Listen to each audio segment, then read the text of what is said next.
কোমর মনে হয় ভেঙে গেছে। ও বাবা, কিন্তু হাড় তো এ হয়ে গেছে। কি হলো রে?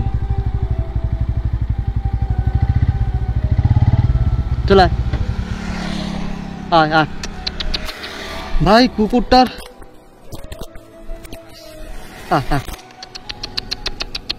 এ বাবা, এর গায়ের মধ্যে গাড়ি চলে গেছে, কোমর ভেঙে গেছে গো। ভগবানের তৈরি শ্রেষ্ঠ জীব মানুষ।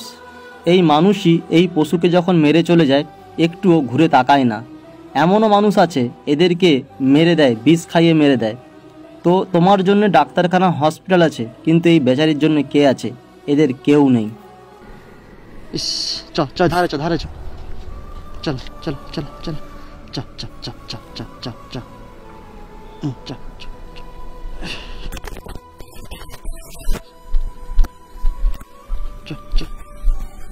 কোমর মনে হয় ভেঙে গেছে। ইস, বেচারি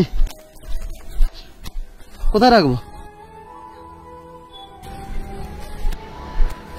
ভেজা এখানটাতে।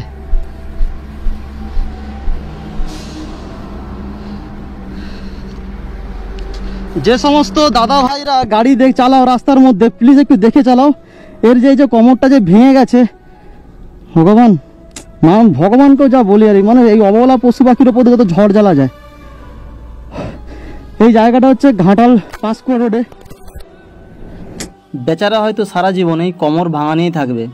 এদের না আমি বুঝতে পারি না, কুকুরকে যখন কেউ মারে বা অ্যাক্সিডেন্ট করে তবুও দেখো এরা ন্যাজ নাড়ে কিছু খাবার জন্য। দুটো বিস্কুটই চায় আর একটু মাথায় হাত বুলিয়ে দাও, এরা আর কিচ্ছু চায় না।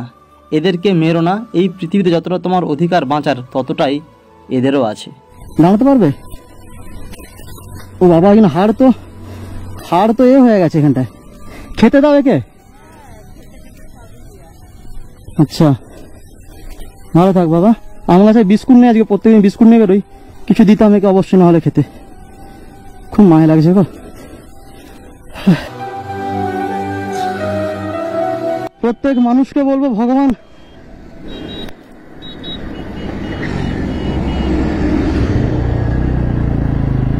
তো প্রত্যেক মানুষকে বলবো প্লিজ এরকম রাস্তা দিয়ে কুকুর গেলে বা যে কোনো পশু গেলে, বাইক বা যে কোনো চার চাকা বড় গাড়ি, একটু সাবধানে চালাও ভাই।